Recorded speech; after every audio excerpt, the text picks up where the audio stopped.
Are you tired of hearing people complain about the world and ready to own the responsibility to make the world a better place? Hey, my name is Brent Simpson, and welcome to this episode of Creating the Future. I believe that within each of us is a yearning to make the world a better place. So let's work together and make that desire a reality. My hope is that today's conversation inspires you as you endeavor to create the future.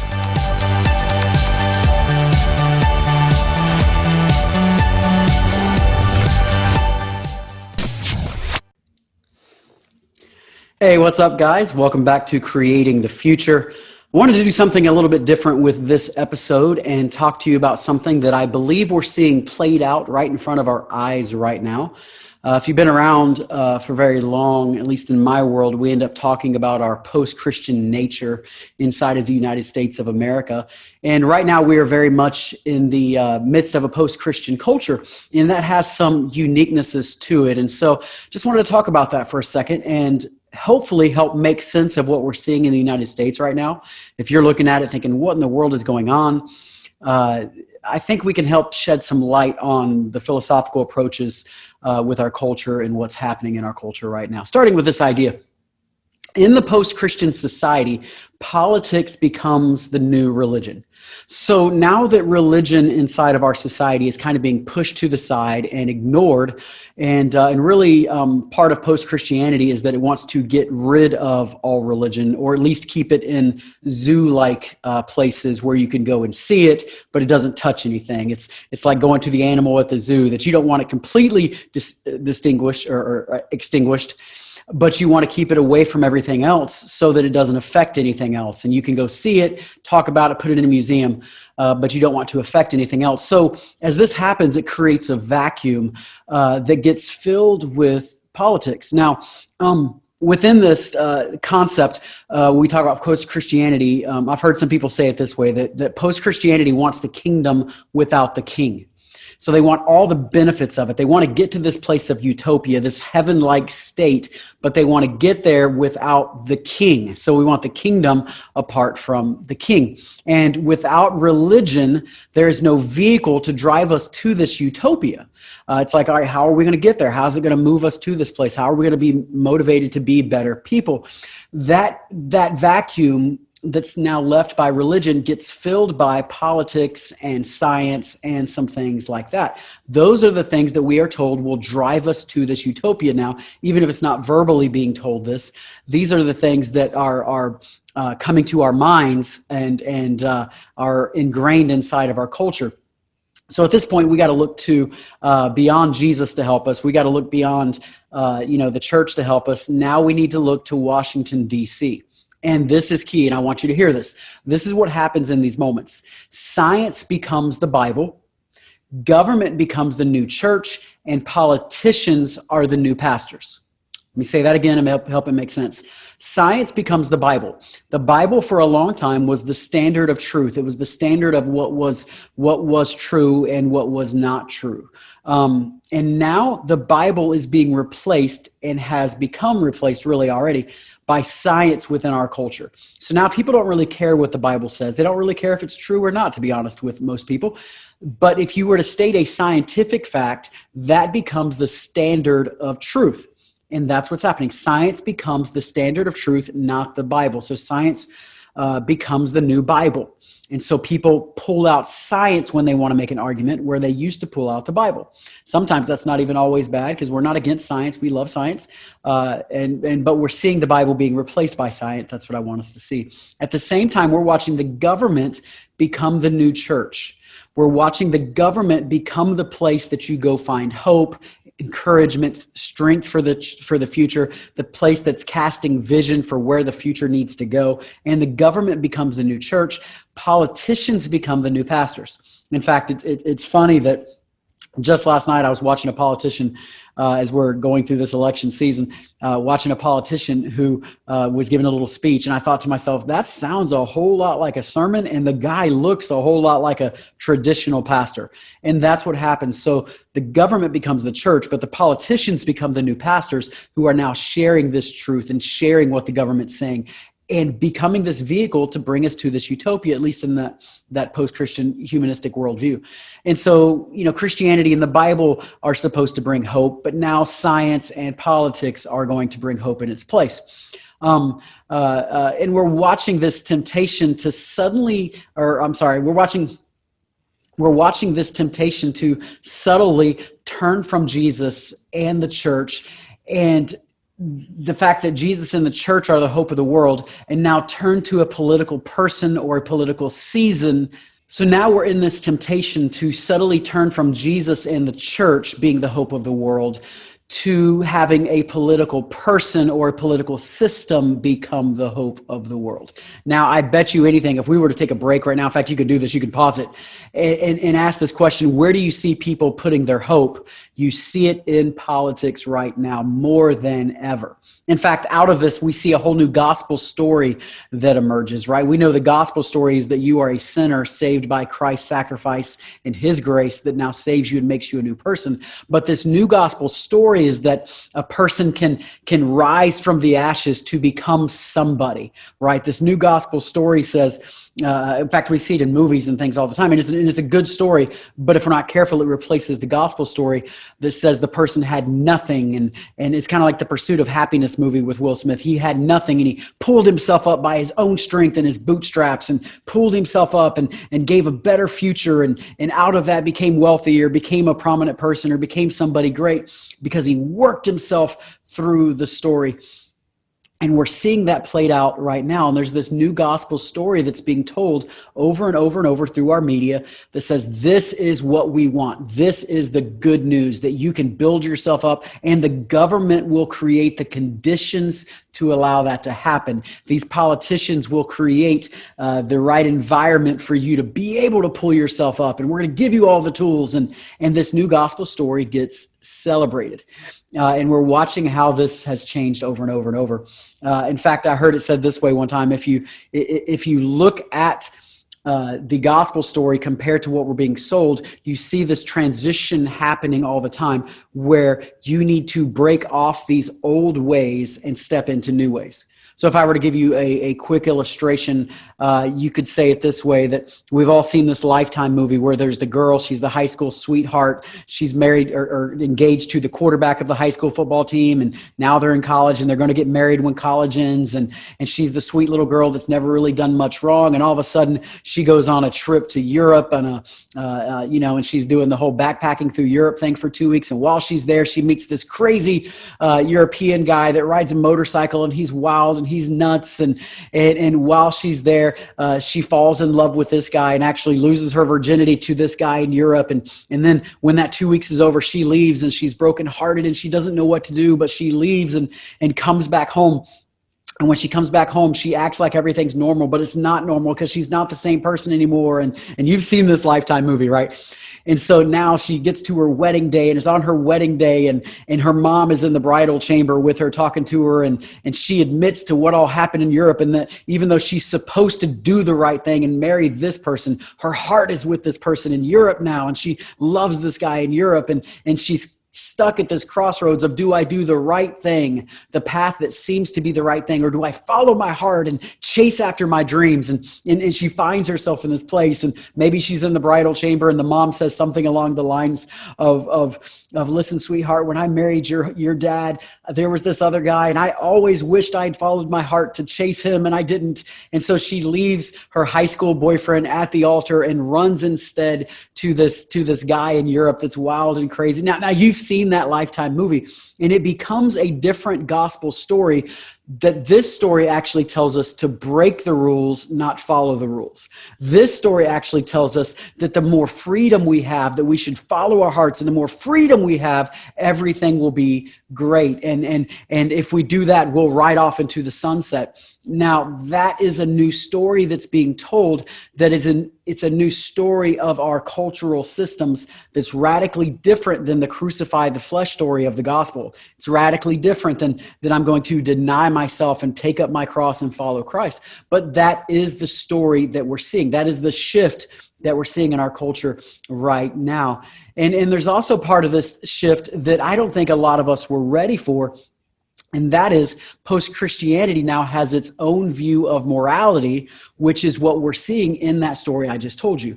So in the story, as we're watching it as an audience, all of us start feeling this, yes, she needs to chase her heart. She needs to do the right thing. She needs to follow this guy and go to Europe, right?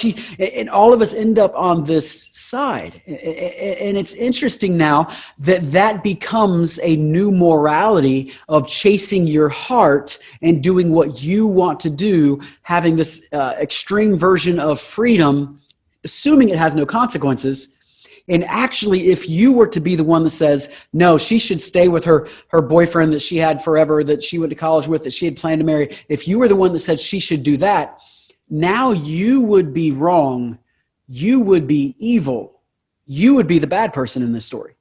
In fact, if you were watching the movie and you said that, most people around you that were watching the movie with you, they would hate that you said that. They would get frustrated with you for saying that. Why? Because we're watching morality shift in front of our very eyes. And so now people are saying things like, hey, I'm liberated or I'm free, but they're not free from sin. Again, this is a new gospel story. They're not free from sin. They're free from the teachings of the Bible. Now, this is something I don't know if we were really ready for. So people are like, I'm liberated, I'm free, but they're free from that traditional restraints of the teaching of the Bible and that old way of doing things. And if you are still doing things that way, now you become the person with the moral low ground and they have the moral high ground. Think about it. And that perceived moral high ground, and I should use the word perceived, has changed. There was a time when thinking sex outside of marriage was wrong. Now, and hear me here, now, if you say that sex outside of marriage is wrong, now all of a sudden you're the bad person. Now you're being repressive to their sexuality and oppressive to try to contain their sexuality. Now you're repressive and oppressive. Like it wasn't that long ago, but 25 years ago or so, 24 years ago now, when I graduated from high school, people were having sex before marriage. That was not unheard of.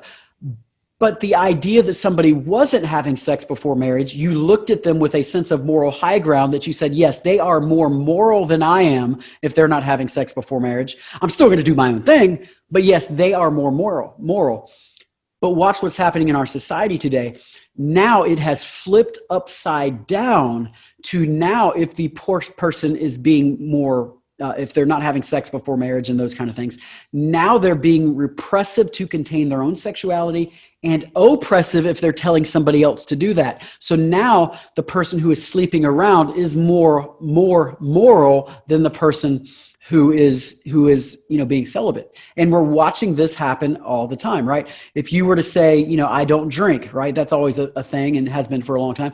If somebody were to say, I don't drink, and somebody else is drinking, all of a sudden it's not more moral not to drink. In fact, people don't even understand why you would not drink. It makes no sense. And we're watching this moral high ground shift right in front of our very eyes. We're watching it in the teachings of the church so often, and we're just watching it change. And an interesting thing starts to happen right here. People in the church used to be what we might refer to as prudes, right? They were the moral, self-righteous people. They were the ones that never sinned, and oftentimes they look a little stuck up. They didn't sleep around, they didn't drink, they didn't. What's the old joke? They didn't smoke, dip, or chew, or run with girls who do. Right? There used to be that, but now it's shifting. That now that the moral high ground is shifted, and people that are like that, now they're not the crotchety, stuck up prudes. Now it's the opposite, and they are the evil person, and they are the bigots in a lot of ways is the way they're looked at. And the person that is doing those things are now the one that is free and liberated, and they have that moral high ground. And now you start watching them act that way. Now they become the prudes looking down at everybody else. So now as the moral high ground shifts, if I'm sleeping around, if I'm doing drugs, if I'm doing whatever that's culturally accepted right now, now I have the ability to look down on the person who's not and stick up my nose and become that pharisaical type person, right? Are you with me? Are you seeing this happen in society? That's an interesting question too.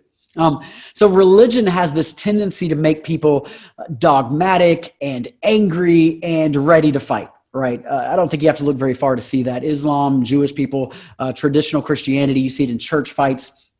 Religion, by its nature, means to bind up. And this has been the case throughout history, that the more religious a person is, oftentimes the more they are bound up and frustrated and ready to fight, and oftentimes dogmatic about their views, not willing to bend whatsoever. And so that person becomes the one who buys into the religious narrative that says there's right and there's wrong, and it becomes intolerant of anybody that doesn't agree with me. Now watch this. As we march towards this utopia and our politics replaces the religion of yesterday, all of a sudden it becomes the religious zealots, the religious Pharisees, so to speak, the religious people who stick up their nose, who look dogmatic, who are intolerant of anything else as they march towards this inevitable utopia that they think is on the high rise, on the forefront. And it's only a matter of time, and they look at it like it's only a matter of time until you agree with me, until you get as smart as I am. And they look down on anybody else. And they're baffled that anybody else could ever even think anything different than they think. So now they are the moral high ground, and now religious people are the opposite. Now, this is a little bit funny because the religious culture by its nature tends to demand that people acquiesce to their rules and their systems and comply and agree with them. That's what religion does, right? But now as politics replaces religion in the human heart, religion becomes that place that demands you acquiesce, comply, or agree with them. Where Christians used to be intolerant, now politics becomes intolerant. Now people become intolerant based on their political views. And it's interesting because as Christians now have kind of come out of the season of the 80s or 70s, 80s, I guess, and now Christians are generally more tolerant in churches. They're more loving, more accepting, more open-minded than they've ever been, trying to be more open-minded than they've ever been, trying not to be fundamentalist and angry, trying not to be that 80s church person that's just stuck up and frustrated and angry at the world, and trying not to get hung up on everything. As the Christians trying to do that, trying to be more relevant, unlike they were in the 80s or so, now all of a sudden you're seeing the secular world take on that same puritanical tone that the Christians had in the 80s that they hated. Now they take on that tone and they start hating the modern Christians who are now trying to be more tolerant. And so this secular left takes on a puritanical tone and becomes the Pharisees of the secular post-Christian culture. So the Pharisees, who were always trying to make sure everything was done right, exactly do this, that a lot of Christians looked like in the 70s and 80s or so. Now this post-Christian world becomes that. And the progressive left ends up becoming angry and judgmental and self-righteous and puritanical. And if you step out of line, if you do the wrong thing, if you vote the wrong way, then we will pounce on you, right? You will get, quote, canceled. And what you see is the worst of 1970s and 80s Christianity, the tables turn, and that becomes the progressive left and the way that they sound. They simply replaced the church as the Pharisees of the day. Why? Because they might say they're not religious, but politics absorbed the vacuum of religion. And the same American church that's trying to be more open-minded and tolerant and have more conversations.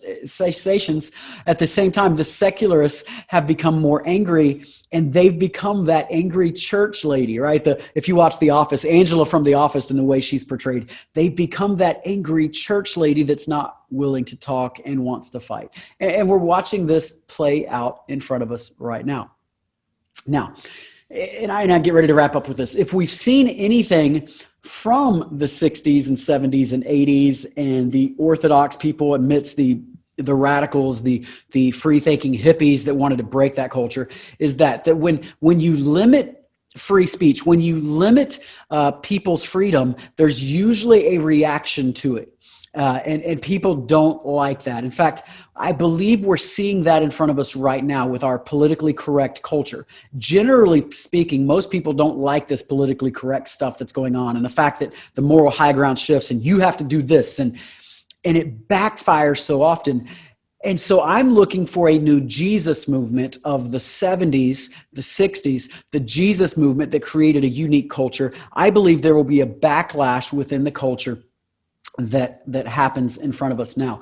And I think we're in a time that resembles the exile in the Old Testament with the Daniels and the Shadrach, Meshach, and Abednego, where they're now going into a strange time. And your and my job in this strange time is to make sure that while we might sit at the king's table, while we might work in office, while we might be used by him, that we don't defile ourselves with him, right? So Daniel refused to defile himself with the king's meat. They refused to bow down to the statues. They refused to stop praying. And so I believe we are finding ourselves in a place in America that's starting and is going this direction as we become more post-Christian, that the Nebuchadnezzars of the world, the Pharisees, now fight back because they have the moral high ground, tell what can and can't be done, and will push back against Christians. And it's our job in this time period to stay with those roots that God has given us, to stay with the biblical worldview, no matter what the worldview of our culture is. And I think we're watching this stuff played out in front of us. I just wanted to come on this particular podcast as we're watching the political elections happen. At the time of the filming of this podcast, we still don't know for sure who is the next president and who is not the next president. But watching people's body language and reactions to this, I think we as Christians, for those of you who are watching this who are believers, we as Christians have to be very careful that we don't get swallowed up into this religiosity of the politics, and make sure that we remain allegiant to Christ, not allegiant to a political system. But I hope this helps. I hope this gives some pictures of what's happening. At the end of the day, and this is really what I want you to see, at the end of the day, Christianity is being replaced by politics. Or you could say religion in general, and I think that's true, but religion is being replaced by politics within the country that we live in. That's the big thing that I really want you to see. Science in our world in post-Christianity becomes the new Bible, the standard of truth. The government becomes the new church, and politicians become the new pastors. All right. I hope this was eye-opening for you a little bit. I hope it sheds some light on what's happening in our world. I hope it benefits you, and I hope we can continue to create a better future together. Do me a favor, if you enjoyed this, make sure you share it. If you have never followed us, make sure that you follow us, follow the podcast, follow us on YouTube, follow us on Facebook, all those different places, and I hope you benefited from this. I hope it's helping you to create the future. God bless you.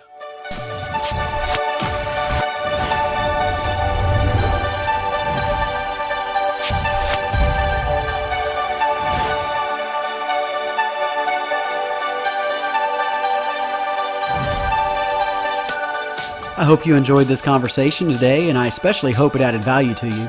If you enjoyed it, would you do me a favor and give us a 5-star rating on your podcast provider? It really helps to get the word out.